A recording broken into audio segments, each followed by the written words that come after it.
Ta vie change quand ton esprit change. Et ce n'est pas une belle phrase toute faite, c'est la base de toute transformation réelle. Rien ne change tant que tu penses pareil, que tu ressens pareil, et que tu agis en pilote automatique. Le tournant arrive quand tu décides de vivre avec attention, de faire des choix conscients et de revenir à toi-même, comme quelqu'un qui s'est enfin réveillé. Et c'est ici que ce chemin commence, parce que tout dans ta vie s'améliore quand ton esprit gagne en clarté, quand tu cesses de dépendre de la motivation et que tu apprends à être présent, quand tu arrêtes d'accumuler des tensions, des excuses et des distractions, et que tu commences à renforcer ce qui soutient ta véritable force intérieure. Cette vidéo n'est pas faite pour être regardée puis oubliée. Ce sont 7 défis stoïciens, simples et profonds, pour transformer ta vie de l'intérieur au cours des 30 prochains jours. C'est une invitation à reprendre le contrôle de ton histoire. Personne ne peut le faire à ta place. Toi seul choisis quand changer. Toi seul décides quand commencer. Alors respire profondément, redresse ta posture et ramène ton attention à maintenant, parce que les défis commencent maintenant. 1. Libère-toi de tes pensées négatives. Imagine pendant un instant que chaque matin, avant de sortir de chez toi, tu prennes 2 sacs remplis de pierres et que tu les glisses dans ton sac à dos. Au début, peut-être que tu ne sentirais pas vraiment le poids, mais au fil des jours, des semaines et des mois, porter cette charge deviendrait insupportable. Tu serais épuisé, sans énergie, et chaque pas demanderait un effort immense. Maintenant, remarque quelque chose que l'on ne remarque presque jamais. Les pensées négatives fonctionnent exactement comme ça. Elles n'apparaissent pas sous forme de pierres, mais elles pèsent comme des pierres, elles s'accumulent comme des pierres, et elles t'usent en silence comme des pierres. Ces pensées n'usent pas seulement ton esprit, elles drainent ton énergie et transforment ton attitude face à la vie, créant un cycle de frustration, d'autocritique et de chute de la confiance en soi, te laissant vidé et démotivé. Et le plus dangereux, c'est que tu ne réalises pas quand tout cela a commencé. Tu n'entends pas le moment où la première pierre tombe dans ton sac. Tu te réveilles juste, lourd. Notre défi, c'est d'interrompre ce cycle d'auto-sabotage mental. Jamais tu ne mettrais volontairement ces pierres dans ton sac à dos, n'est-ce pas? Jamais tu ne sortirais de chez toi en portant un poids inutile.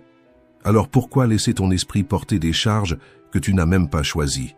On valorise souvent les objets, les réussites ou les attentes, mais on néglige quelque chose d'infiniment plus important, l'état intérieur qui soutient tout le reste. Il est possible de changer. On peut apprendre à reconnaître la valeur de notre esprit et l'impact direct qu'il a sur notre qualité de vie. Nous devons apprendre à combattre ces pensées négatives avant qu'elles ne deviennent trop grandes. Les pensées sont comme de petites ombres. Quand on ne les observe pas, elles prennent la taille de monstres. Par exemple, dans les relations, quand des difficultés ou des situations inattendues apparaissent, au lieu de résoudre en parlant, on reste coincé dans des dialogues internes destructeurs. Elle a perdu l'intérêt. Il s'en fiche. Je ne suis pas assez bien. Ces phrases ne sont pas des faits. Ce sont des interprétations fatiguées, façonnées par la peur. Et nourries encore et encore, elles deviennent de vrais obstacles. Autre exemple, au travail, quand ton chef critique une tâche.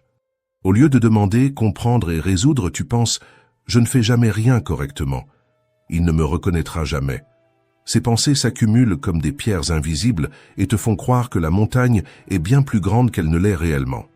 Presque toutes les expériences difficiles de la vie peuvent se transformer en monstres mentaux quand on laisse la négativité se répéter sans être questionné.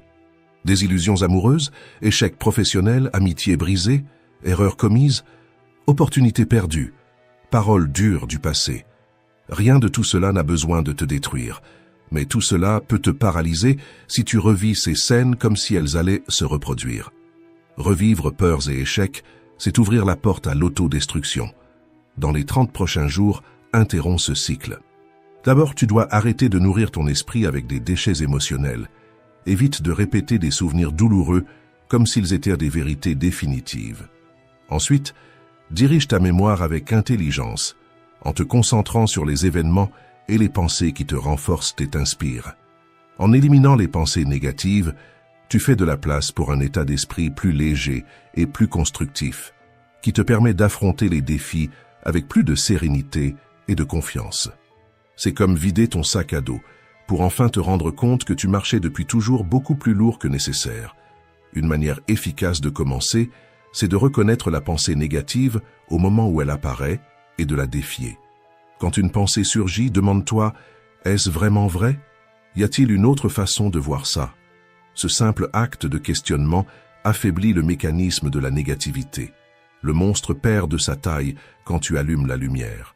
De plus, nous devons apprendre à faire taire notre critique intérieure, cette voix qui se souvient de nos erreurs, mais oublie nos victoires. Au lieu de t'attaquer, apprends à plaider pour toi. Rappelle-toi les jours où tu as été courageux, sage, résilient. Nous commettons tous des erreurs, mais nous avons tous aussi des moments de grandeur. Et l'autoconnaissance, c'est justement ça.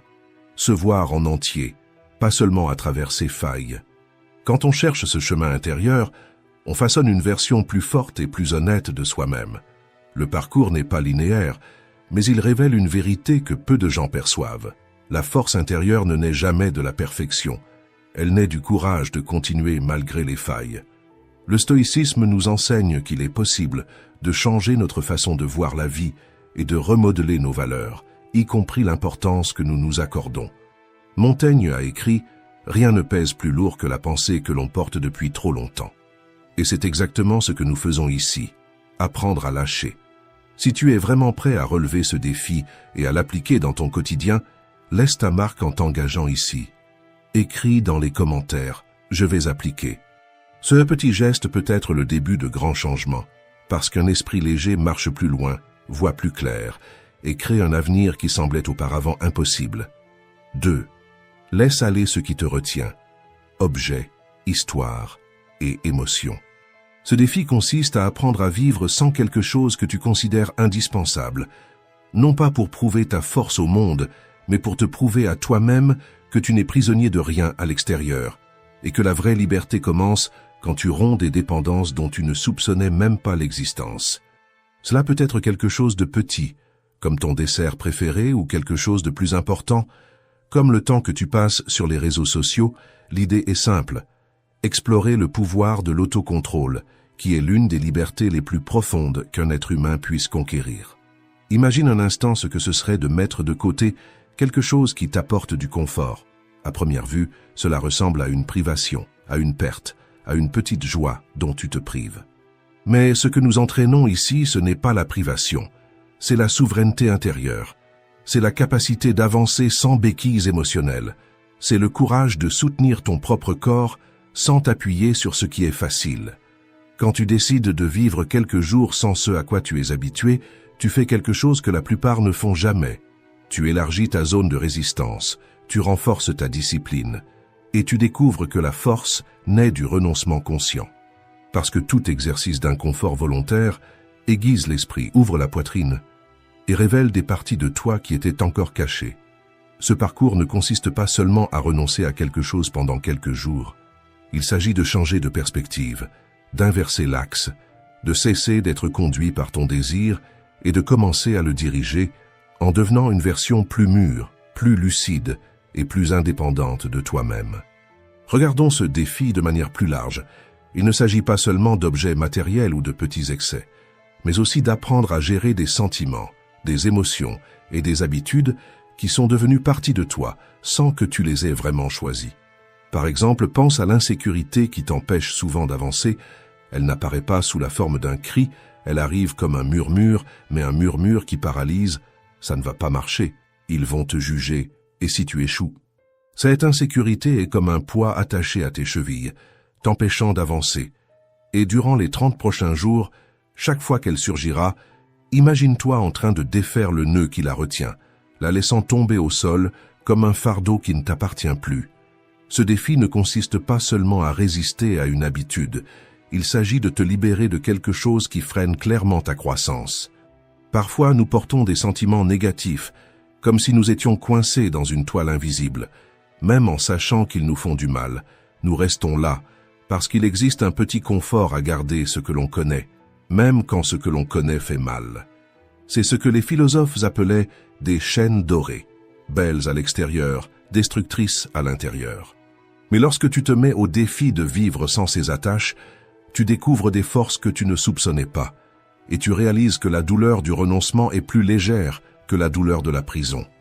Montaigne disait que « nous ne sommes riches que de ce que nous pouvons perdre sans nous briser ». Et cette phrase est l'essence même du détachement. Tout ce qui te contrôle te limite, tout ce que tu contrôles te renforce. Alors choisis quelque chose de précis à laisser derrière toi dans les prochains jours.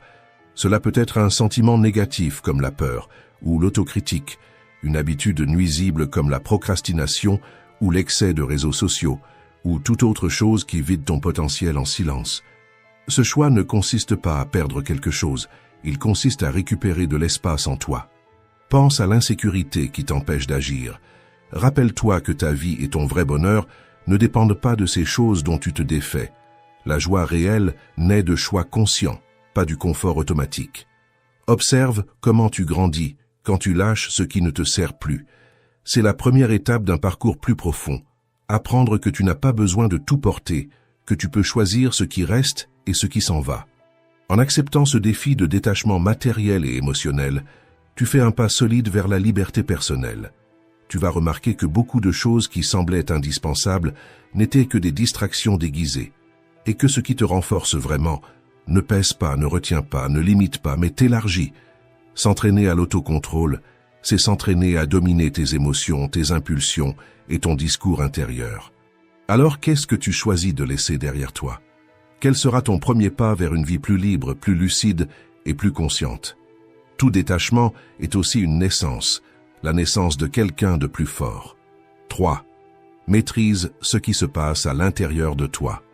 Le contrôle de nos émotions est l'une des leçons les plus précieuses du stoïcisme, parce qu'il ne s'agit pas de devenir froid ou indifférent, il s'agit d'apprendre à ne pas remettre le volant de ta vie à ce qui arrive à l'extérieur, mais plutôt de conduire tout à partir de ce qui existe ici, à l'intérieur. Chaque jour, nous faisons face à des situations qui mettent à l'épreuve notre stabilité émotionnelle. Ça peut être un projet compliqué au travail qui semble demander plus que ce que tu as, une discussion familiale qui manque de se transformer en guerre, ou des imprévus qui surgissent sans prévenir et déstabilisent ta paix. Il est normal d'être dominé par les émotions, de réagir de façon impulsive et de perdre le contrôle de la situation. Mais, et si tu pouvais reprendre ce contrôle? Et si, au lieu d'être poussé par l'émotion, c'était toi qui décidais où tu poses le pied, ce que tu ressens et comment tu réponds? C'est pour ça que je t'invite à te lancer dans un défi et, durant les prochains jours, à pratiquer l'équilibre émotionnel. Pendant cette période, observe attentivement tes réactions face à tout ce qui surgit. D'abord, tu développes l'autoconscience. Tu reconnais les impulsions, les tensions, les jugements. Et ensuite, tu entraînes la capacité la plus puissante que quelqu'un puisse avoir, la prise de distance intérieure, cette petite pause qui empêche l'émotion de décider du cours de ta vie. Imagine que tu es au travail, en train de gérer un projet complexe. L'échéance approche et la pression augmente comme un poids sur la poitrine.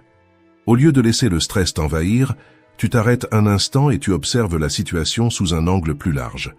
Vois que le défi est réel, mais que la panique n'est pas obligatoire. Tu reconnais qu'il existe une ligne nette entre ce qui est en train de se passer et ce que ton esprit interprète à propos de ce qui se passe. La manière dont tu choisis de réagir est entièrement sous ton contrôle. Paniquer affaiblit, accuser les autres t'emprisonne, réagir avec colère t'aveugle. Mais garder ton calme, revoir tes options et travailler avec détermination ouvre l'espace de la solution. Ce même principe s'applique à toutes les sphères de ta vie. Si quelqu'un dans ton entourage familial ou social essaie de te provoquer, rappelle-toi ceci. Personne ne contrôle tes émotions sans ta permission. Cette personne peut tester ta patience, mais elle ne réussira que si tu lui remets la clé. Avant de réagir impulsivement, pratique l'art de t'arrêter, de respirer et d'observer. Cette pause, c'est ta forteresse intérieure, c'est le moment où tu transformes une réaction automatique en une réponse consciente. Ensuite, choisis, non pas par impulsion, mais par lucidité, la réaction qui représente le mieux la personne que tu veux devenir. En développant cette capacité à maintenir ton équilibre émotionnel, tu seras mieux préparé pour affronter les défis de la vie avec calme et fermeté. La paix intérieure ne naît pas de l'absence de problèmes, elle naît de la présence de maturité. Un exemple concret. Lors d'une discussion animée, au lieu de répondre avec la première émotion qui surgit, fais une pause. Respire profondément. Et choisis le mot qui construit, pas celui qui détruit. Choisis l'attitude qui résout, pas celle qui complique. Le geste qui apaise, pas celui qui enflamme. Quand tu fais cela encore et encore, tu renforces le muscle de l'autocontrôle. Pour les stoïciens, c'était ainsi que l'on conquérait la liberté. Montaigne disait « La plus grande victoire, c'est de se vaincre soi-même avant d'affronter n'importe quelle bataille ». Cette phrase résume parfaitement le mécanisme de l'équilibre émotionnel. Tu maîtrises l'impulsion, et en maîtrisant l'impulsion, tu maîtrises la direction.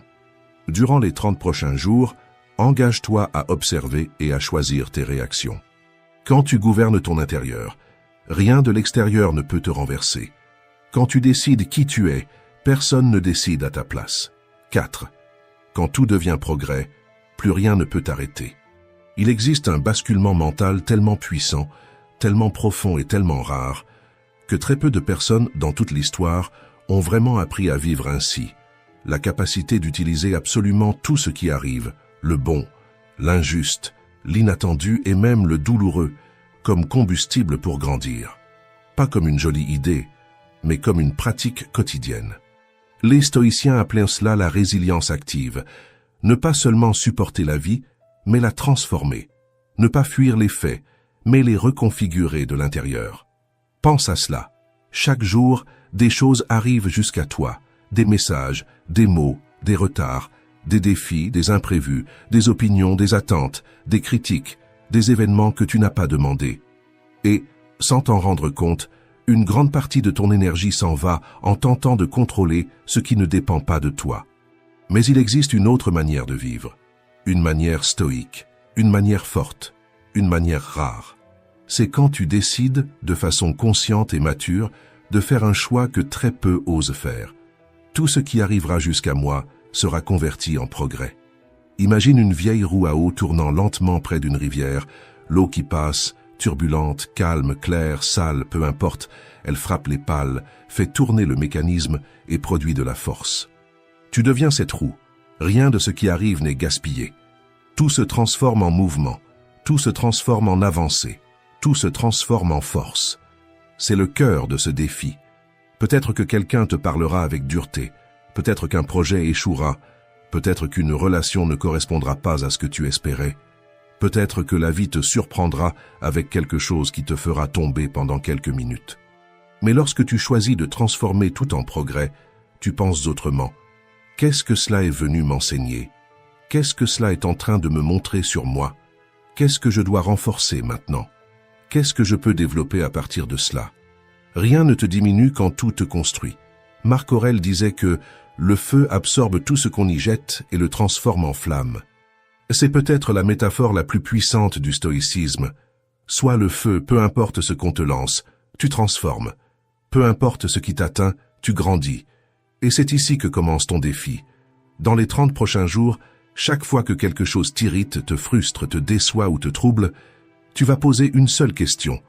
Comment cela peut me rendre meilleur? Pas plus faible, pas plus dur. Meilleur. Si quelqu'un te critique injustement, tu entraînes la fermeté. Si quelqu'un te provoque, tu entraînes l'autocontrôle.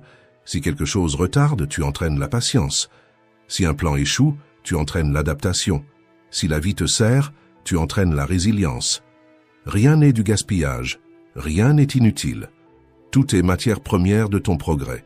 Et plus tu pratiques cela, plus la vie cesse de te dominer et commence à te façonner. Tu arrêtes de demander des chemins faciles et tu commences à demander de la force. Tu arrêtes d'attendre le jour parfait et tu commences à voir de la perfection dans ce que le jour t'apporte. C'est ainsi qu'on forme quelqu'un d'inébranlable, non pas en fuyant l'impact, mais en absorbant sa force. Dans les 30 prochains jours, garde cette mentalité avec toi. Transforme les irritations en patience, transforme les offenses en maturité, transforme les incertitudes en courage, transforme l'inattendu en sagesse. Parce que la vérité est simple et profonde. Quand tout devient progrès, tu deviens impossible à arrêter. 5e, abandonne la plainte. La plupart d'entre nous se plaignent sans s'en rendre compte. On se réveille déjà en réaction au monde, au trafic, aux gens, au climat, au prix, aux petites frustrations, et cela devient une habitude tellement automatique que ça semble normal. Mais observe avec sincérité, Comment tu te sens après t'être plaint? Mieux ou plus lourd, plus irrité, plus fatigué?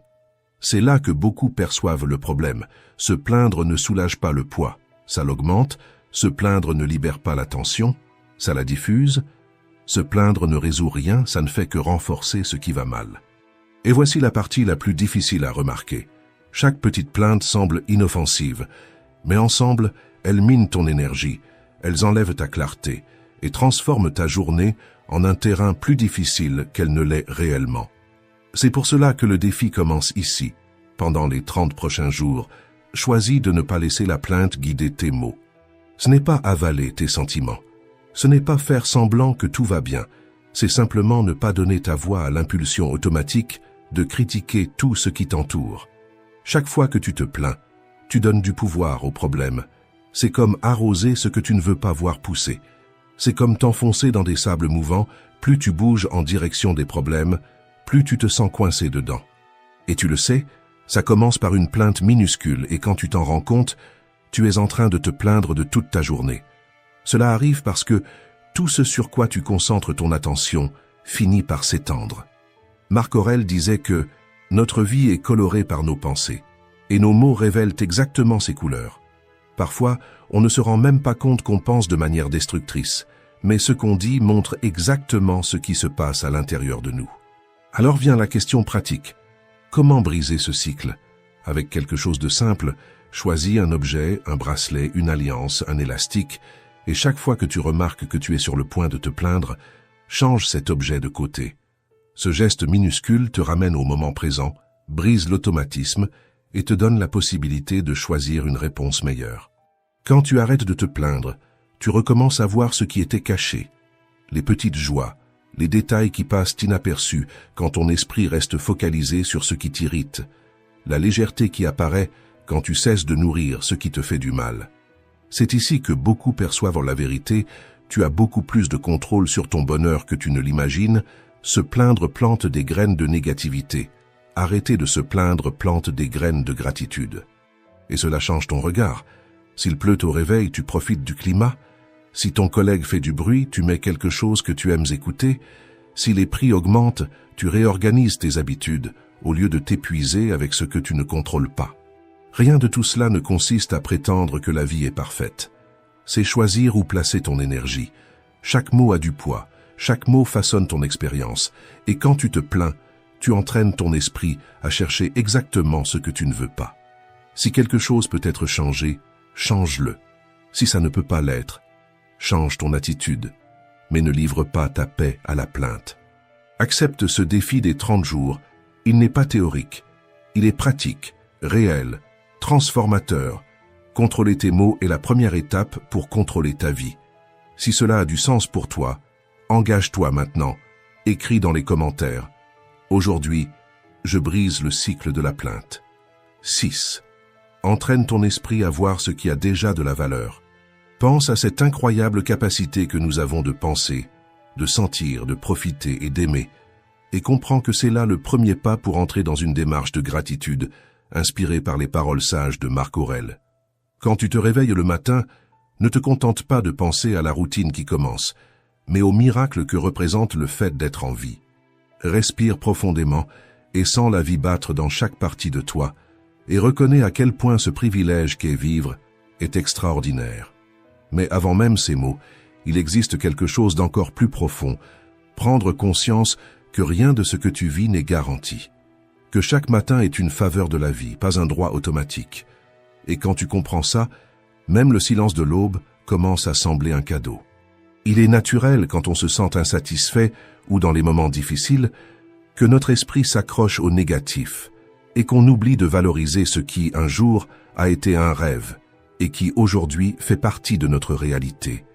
Parce que le cerveau s'habitue vite, et ce qui était un miracle hier devient une simple routine aujourd'hui. C'est pour ça que ce défi de pratiquer une gratitude profonde devient si important. Il ne s'agit pas seulement de dire merci par politesse, mais de plonger vraiment dans ce sentiment d'appréciation envers tout ce qui fait déjà partie de notre existence. Même ce que nous n'avons jamais demandé, mais qui nous soutient quand même. L'air dans nos poumons, le corps qui fonctionne, le simple fait d'être arrivé jusqu'ici. Même si le mot gratitude est très utilisé, nous avons fini par le voir de manière superficielle. Dans ce défi, nous sommes invités à exprimer une gratitude vraie et profonde, et à chercher dans chaque domaine de notre vie des raisons de remercier, non pas pour idéaliser la vie, mais pour nous rappeler que même au milieu des douleurs, il y a toujours quelque chose de vivant qui reste à nos côtés. Depuis les relations importantes qui nous soutiennent dans les moments difficiles, jusqu'aux petites joies du quotidien qui éclairent notre chemin, c'est aussi l'occasion de reconnaître nos propres efforts et nos propres victoires, même celles qui semblent petites. Parce qu'il existe un type de gratitude que nous pratiquons rarement, la gratitude envers nous-mêmes, pour les batailles invisibles que nous avons affrontées et pour toutes les fois où nous avons continué malgré la fatigue. Par exemple, pense à la simple joie d'une tasse de café bien chaude le matin. Ce moment si souvent oublié peut devenir une source de gratitude dès qu'on reconnaît le réconfort et la douceur qu'il nous apporte. De la même manière, une conversation importante avec un ami ou le soutien silencieux d'un collègue de travail sont de vraies raisons d'être reconnaissant. Ce sont des petits phares que la vie allume sans qu'on s'en rende compte. Commence à regarder ta vie et à chercher ce sentiment en toi. La gratitude n'est pas une émotion spontanée. C'est une décision quotidienne de voir ce qui reste, même quand tant de choses changent. Au cours des 30 prochains jours, je te propose d'intégrer la pratique de la gratitude dans ta routine quotidienne. Commence maintenant, écris dans les commentaires de cette vidéo ce pourquoi tu es reconnaissant, ce qui fait battre ton cœur de reconnaissance. Écrire cela n'est pas seulement participer à un défi, c'est réorienter ton regard, c'est entraîner ton esprit à revenir à l'essentiel, c'est te rappeler qu'il y a de la lumière même quand tu es fatigué. Avec le temps, cette pratique renforce notre connexion au présent et nous aide à adopter une mentalité stoïcienne, un contentement intérieur, indépendamment des circonstances extérieures. Comme l'a écrit Cicéron, la gratitude n'est pas seulement la plus grande des vertus, mais la mère de toutes les autres, parce que quand tu reconnais ce que tu as, tu vis avec plus de clarté, plus de sens et plus d'amour. 7. Prouve-toi que tu en es capable. Prends une attitude claire, parce que penser change peu de choses, vouloir change encore moins, mais la réalité commence à se déplacer au moment même où tu te mets en mouvement. Imagine-toi en train de réfléchir aux événements qui façonnent ta vie, comme quelqu'un devant un immense puzzle, essayant d'ajuster chaque pièce avec sagesse et détermination, et commence par analyser les événements de ta vie de manière rationnelle, en te concentrant uniquement sur ce qui est à ta portée. Par exemple, tu ne peux peut-être pas choisir l'endroit où tu habites, mais cela ne veut pas dire que tu es sans pouvoir. Tu peux toujours transformer un espace réduit en refuge, un espace simple en ordre et un espace limité en foyer.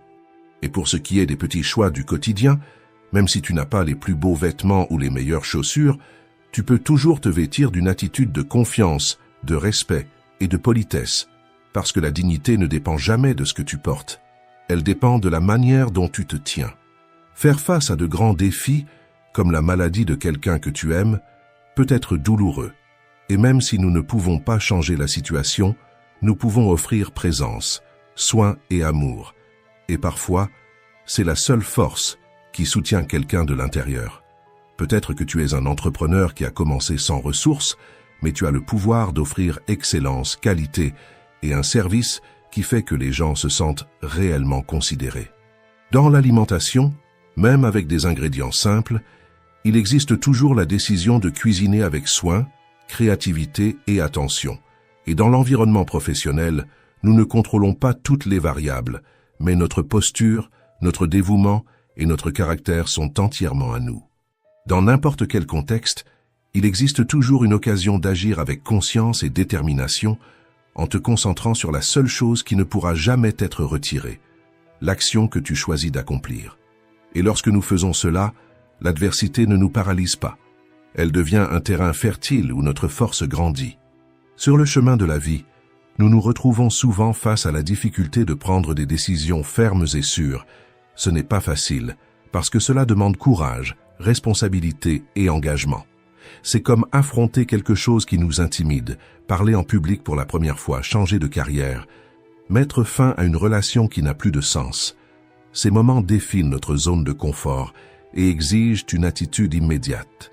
En acceptant ces défis, nous renforçons notre capacité à gérer l'inattendu, En refusant de laisser la peur ou l'indécision nous dominer, c'est comme ériger une muraille intérieure qui nous garde intègres, même lorsque, à l'extérieur, tout semble s'effondrer.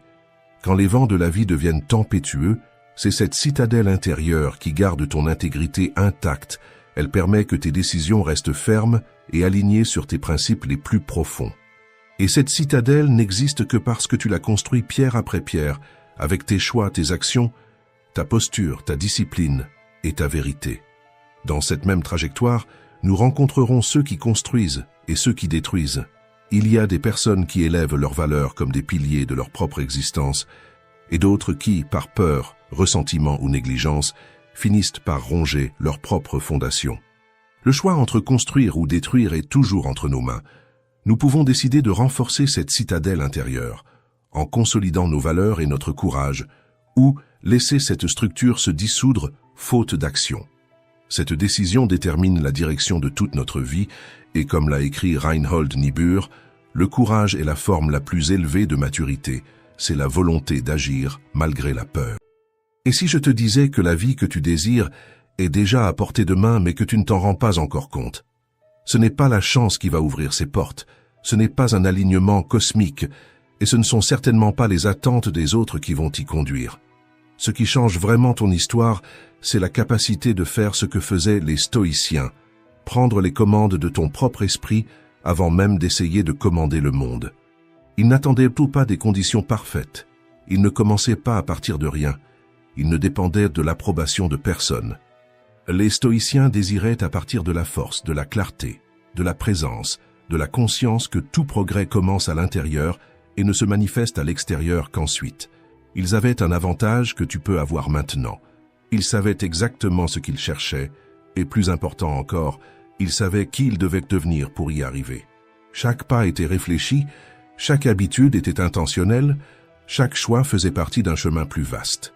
Et c'est pour cela que, des siècles plus tard, leurs enseignements continuent d'éveiller des personnes dans le monde entier. Si un jour, tu as senti que tu étais en dessous de ton propre potentiel, qu'il existe en toi une version qui demande à émerger, plus stable, plus consciente, plus alignée, alors cette vidéo arrive au bon moment. Ici, tu vas découvrir 10 secrets stoïciens capables de réorganiser ta posture face à la vie et de débloquer des décisions que tu repousses depuis bien trop longtemps. C'est le moment de réveiller ce que tu avais laissé s'endormir, de reprendre possession de ta force naturelle et de réaliser que tu n'es pas loin de la vie que tu veux. Tu as seulement besoin de faire le premier pas, avec intention. Avant de commencer, écris dans les commentaires « Aujourd'hui, je choisis d'agir ». Parce que ce n'est pas seulement une phrase, c'est l'engagement de quelqu'un qui a enfin décidé de sortir de l'attente et d'entrer dans l'action. Numéro 1. Cela n'arrive que quand tu le fais. Il y a des moments dans la vie où tu as l'impression d'attendre quelque chose qui n'arrive jamais. L'appel qui ne vient pas, l'opportunité qui reste toujours presque là, la relation qui ne change pas, le moment parfait qui semble n'exister que dans ton imagination. Et plus tu attends, plus la vie passe, plus la sensation de stagnation grandit, et plus tu commences à croire qu'il te manque peut-être un peu de chance, un signe, une poussée de l'univers. Mais voici la vérité que les stoïciens connaissaient et que beaucoup de gens refusent d'affronter. La vie ne répond pas à l'attente, elle répond au mouvement. C'est pour cela que Marc Aurèle commençait chaque matin avec une seule question, simple et puissante. Qu'est-ce qui est à ma portée aujourd'hui? Il ne cherchait pas des miracles, il cherchait l'action. Pense-y comme à une porte. La porte de ton futur ne s'ouvre pas quand tu frappes. Elle s'ouvre quand tu pousses. Attendre, c'est rester debout devant, à regarder la poignée, en imaginant ce que ce serait de passer, sans jamais tourner la main. Et peut-être que c'est exactement ce qui t'arrive. Tu veux changer de domaine, atteindre quelque chose de plus grand, lancer ton propre projet, mais tu passes ton temps à attendre le signe parfait, le jour idéal, l'humeur idéale, l'argent idéal, la sécurité idéale. Mais ce jour-là n'existe pas. Il n'existe pas de « quand je serai prêt ». Prêt, c'est une décision, pas une condition. La neuroscience explique cela de manière brutale. Le cerveau interprète l'attente comme une économie d'énergie, et il interprète l'action comme une intention de survie. C'est pour ça que lorsque tu agis, même avec peur, même sans confiance, Ton cerveau libère du focus, de la clarté et des ressources internes que tu ne soupçonnais même pas. C'est pour cela que tout change quand tu commences, pas quand tu y penses. Maintenant, imagine la scène. Tu veux changer de vie, mais tu continues seulement à penser, à parler, à visualiser. C'est comme tenir une pelle et attendre que le trou se creuse tout seul. Tu regardes la terre, tu imagines la profondeur, tu organises tout dans ta tête. Mais tu ne poses jamais l'outil au sol. La terre ne bouge pas parce que tu le veux. Elle bouge parce que tu creuses. Et c'est exactement la même chose avec ta vie. Quand tu arrêtes de demander et que tu commences à provoquer un courriel envoyé, un appel passé, une compétence étudiée, une décision assumée, tout autour de toi se met en mouvement. L'univers ne répond pas aux demandes, il répond à la cohérence. Lorsque tes actions parlent la même langue que tes rêves. Sénèque a écrit « La chance, c'est ce qui arrive quand la préparation rencontre l'opportunité ». La plupart des gens lisent cela et pensent à l'opportunité. Les stoïciens lisaient cela et pensaient à la préparation. La vérité est simple, tu es le miracle que tu attends. Et aujourd'hui, pour te le prouver, la pratique est directe. Choisis une chose que tu repousses depuis des semaines et fais-la aujourd'hui, pas demain. Pas quand tu te sentiras en sécurité, aujourd'hui. Envoie le message. Fais l'inscription. Étudie pendant 20 minutes. Commence le projet. Ce geste n'est pas petit. C'est la poussée qui fait tourner la poignée de la porte que tu n'arrivais pas à franchir. Si tu es prêt à arrêter d'attendre et à commencer à construire, écris dans les commentaires « Aujourd'hui, je pousse la porte ». Parce que quand tu fais le premier pas, la vie répond. Non pas avec des promesses, mais avec des résultats.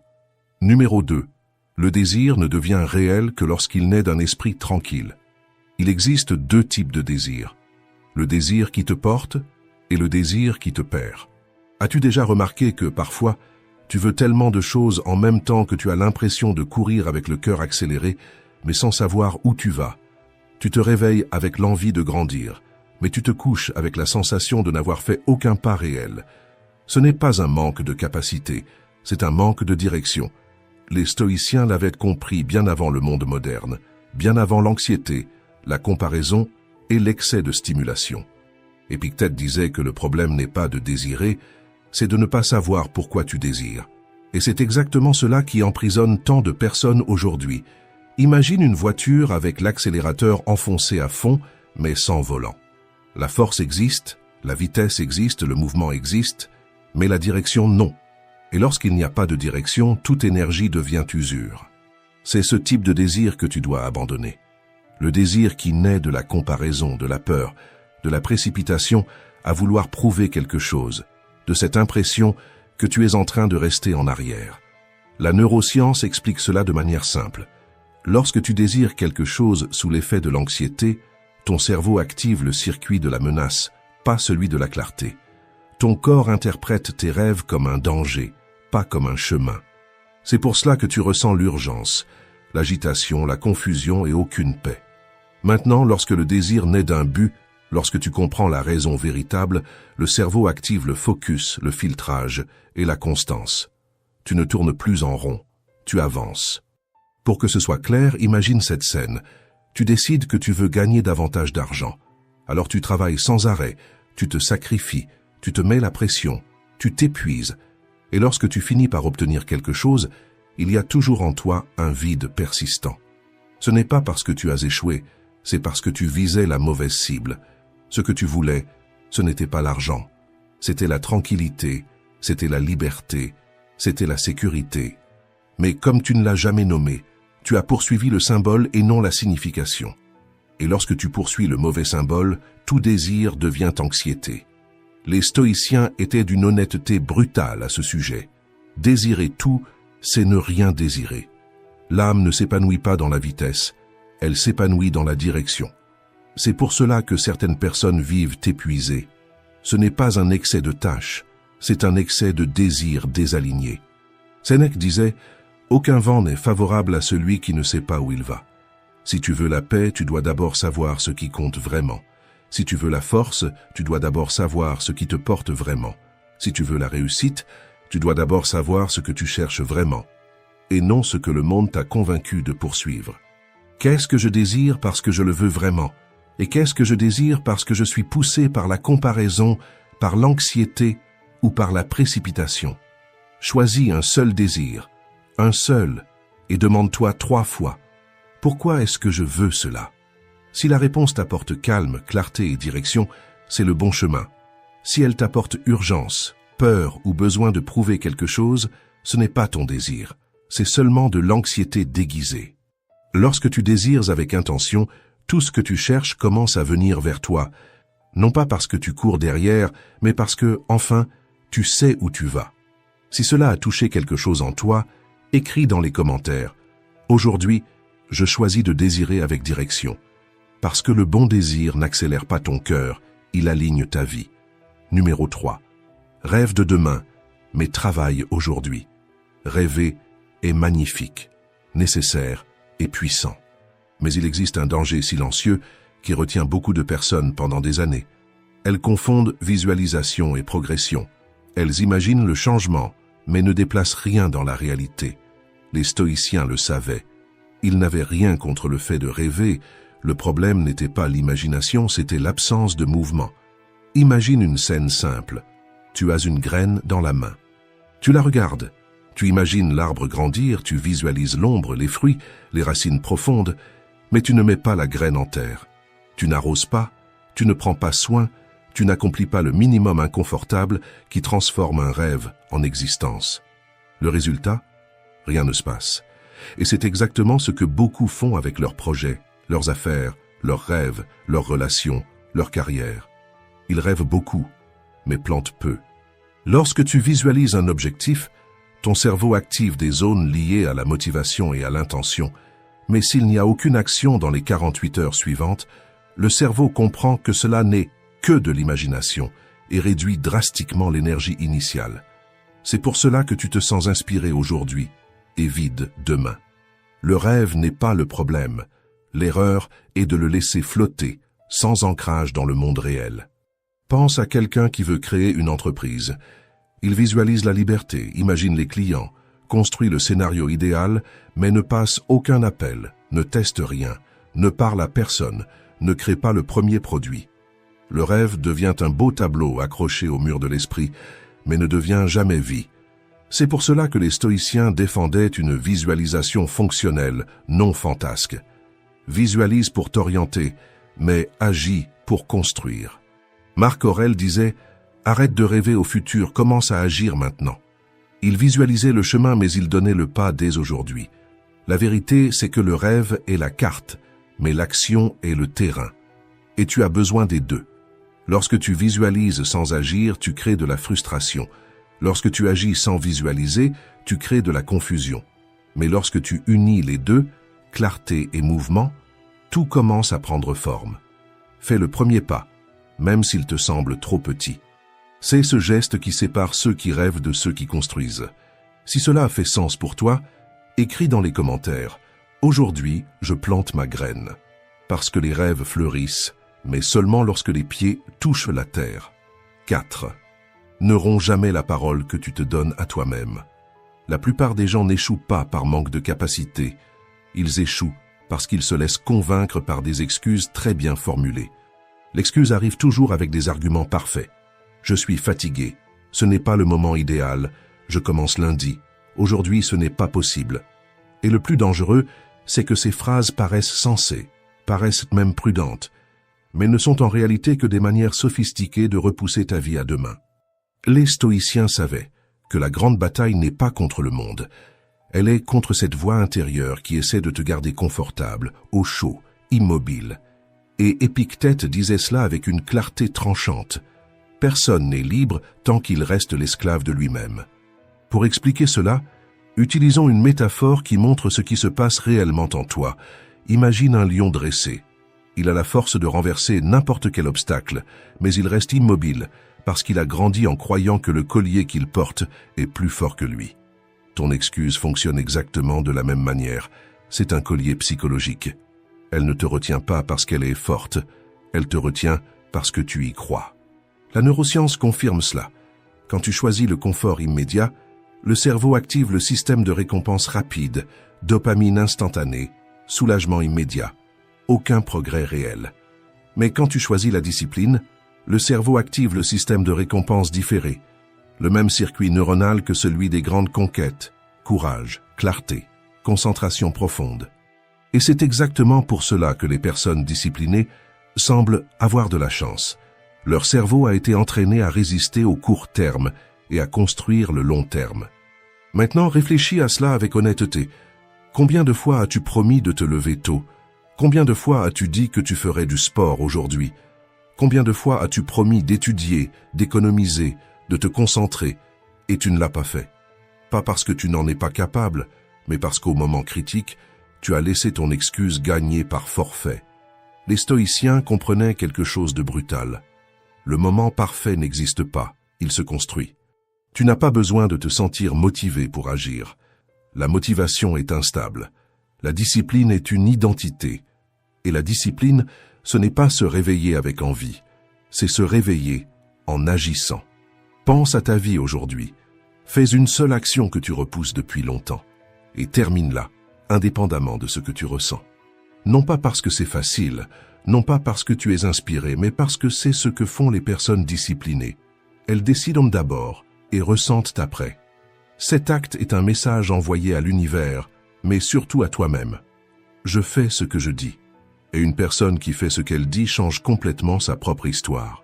5. Nourris la paix, pas la confusion. Nous vivons dans un monde qui transforme chaque seconde vide en bruit. Il y a les notifications, les opinions, les comparaisons, l'urgence, la précipitation. Il y a des gens qui parlent trop, qui exigent trop, qui demandent trop. Et au milieu de ce tourbillon, tu essaies d'entendre ta propre voix, mais elle se retrouve ensevelie. Les stoïciens comprenaient quelque chose que la plupart des gens ont oublié. L'esprit ne révèle la vérité que lorsque le monde se tait. Imagine un lac. Lorsque le vent souffle fort, l'eau s'agite, la surface se brouille et tu ne peux rien voir en profondeur. C'est ainsi que ton esprit devient quand tu es entouré de bruit. Tout est trouble, tout est accéléré, tout est confus. Mais lorsque le vent tombe, lorsque le lac s'apaise, l'eau devient un miroir. Tu vois le fond. Tu aperçois ce qui était caché. C'est pour cela que le calme n'est pas un luxe, c'est un instrument de clarté. Et parfois, ce qui manque, ce n'est ni la force, ni la motivation, ni le courage. Il manque le silence. Marc Aurèle disait « L'âme se teinte des couleurs de nos pensées. Si tu t'entoures de chaos, ton âme absorbe le chaos. Si tu t'entoures de calme, ton âme apprend à rester entière. Et le bruit n'est pas toujours à l'extérieur. Il est à l'intérieur. Des souvenirs qui t'accusent, des attentes qui te pressent, des comparaisons qui te diminuent, des dialogues internes qui te font douter. C'est pour cela que tu te sens fatigué même sans rien faire. Tu n'es pas épuisé de vivre, tu es épuisé de penser sans arrêt. Le stoïcien ne fuit pas le monde, mais crée un espace intérieur où le monde ne peut pas le commander, un espace où les émotions ralentissent, où l'esprit respire, où la vérité apparaît. Et voici le détail que presque personne ne comprend. Le calme, ce n'est pas ne rien ressentir, c'est ressentir sans se noyer. Le calme, ce n'est pas l'absence de mouvement, c'est la maîtrise du mouvement. Pour retrouver ce calme, tu n'as pas besoin de disparaître, de voyager ou de faire une retraite, tu as seulement besoin d'un geste simple et radical. Réduis le bruit. Ce n'est pas de la froideur, ce n'est pas de l'éloignement, c'est de la responsabilité émotionnelle. Pendant 5 minutes, seulement 5, éteins tout, tous les sons, tous les écrans, toutes les distractions, et assieds-toi avec toi-même. Respire, observe, écoute ce qu'il y a en toi. Et demande-toi, de quoi ai-je vraiment besoin aujourd'hui? Tu seras surpris par la clarté qui surgit lorsque l'esprit trouve enfin un endroit où se reposer. Et lorsque le calme entre, ce que tu désires commence à se rapprocher. Non pas par magie, mais parce que maintenant tu peux enfin voir le chemin. Si cela a fait sens pour toi, écris dans les commentaires. Aujourd'hui, je choisis le calme. Parce que celui qui domine le silence domine sa propre vie. 6. Laisse le processus fleurir, mais cultive ta force chaque jour. Il existe un paradoxe qui change des vies. La bonne patience construit, la mauvaise détruit. La plupart des gens font l'inverse sans s'en rendre compte. Ils sont impatients avec le processus et patients avec leurs propres excuses. Ils exigent un résultat rapide, mais tolèrent leurs retards intérieurs. Ils veulent un changement immédiat, mais acceptent des habitudes anciennes qui freinent leur vie jour après jour. Les stoïciens ont renversé cette logique, et c'est pour cela qu'ils remportèrent des batailles intérieures que personne d'autre n'arrivait à gagner. Imagine un pont en construction au-dessus d'une rivière. De l'extérieur, on a l'impression que rien ne change. Des jours, des semaines, des mois passent, et tu ne vois que des piliers qui s'élèvent lentement. Mais, sous la surface, au fond de l'eau, il existe un travail silencieux, solide, précis, qui soutient tout ce qui viendra ensuite. La précipitation de celui qui observe n'accélère pas l'ouvrage. C'est la discipline de celui qui construit qui détermine le résultat. C'est exactement la même chose pour ta vie. Le processus est lent, profond, invisible. Mais toi seul, dois agir avec urgence sur la personne que tu décides d'être chaque jour. Marc Aurèle disait « N'attends pas que la vie te donne du temps. Rends-toi digne du temps que tu as. » Autrement dit, sois patient avec le rythme de la vie, mais sois impatient avec les petites trahisons que tu commets contre toi-même.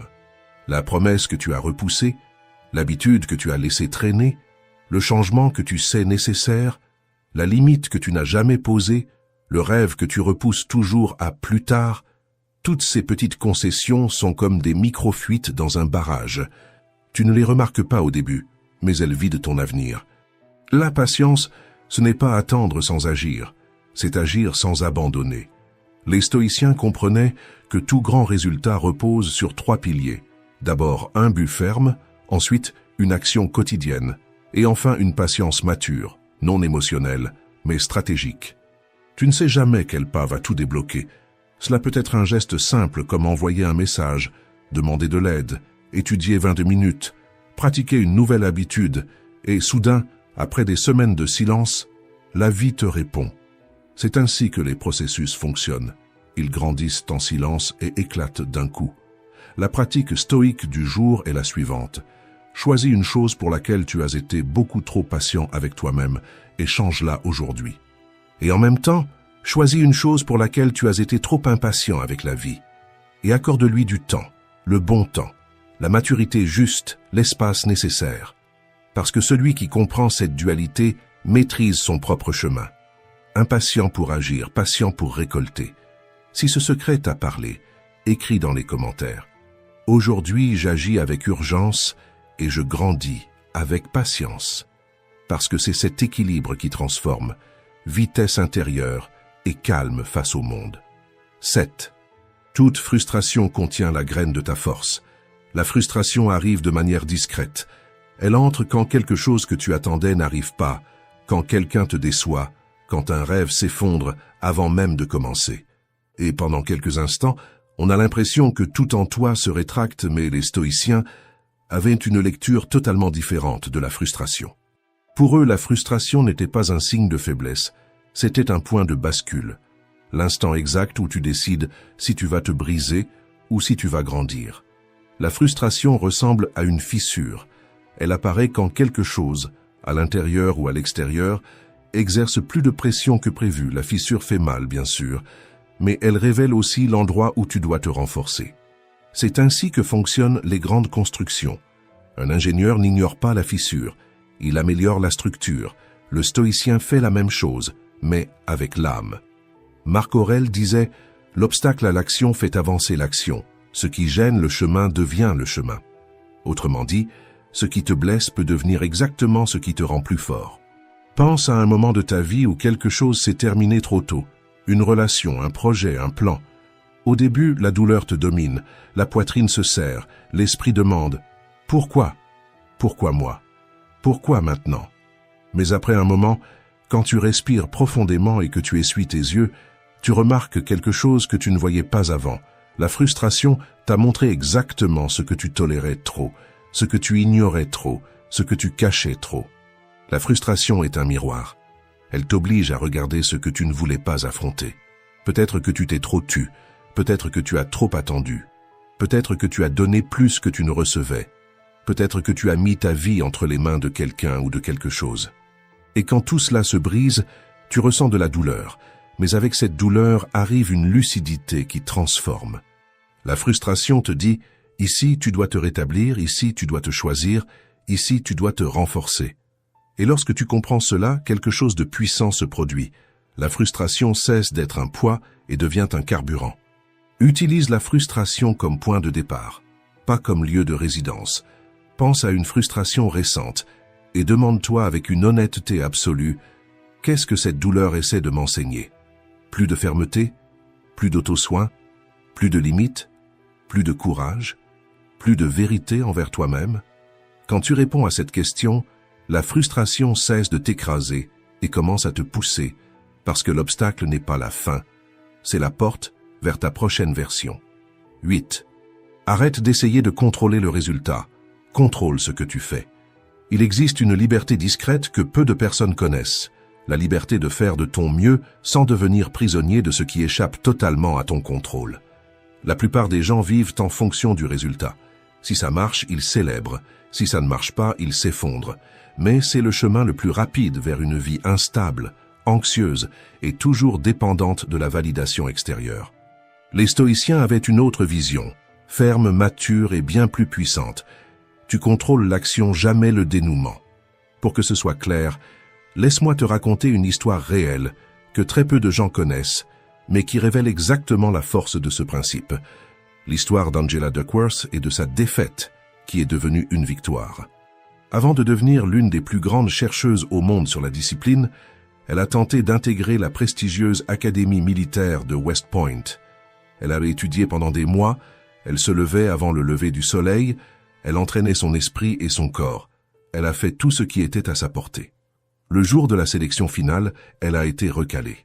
Elle avait tout donné, l'effort, la préparation, la dédication, et malgré tout, le résultat n'est pas venu. N'importe qui d'autre aurait abandonné à cet instant, croyant que ce non annulait tout le travail réalisé. Mais Angela a fait quelque chose de profondément stoïque.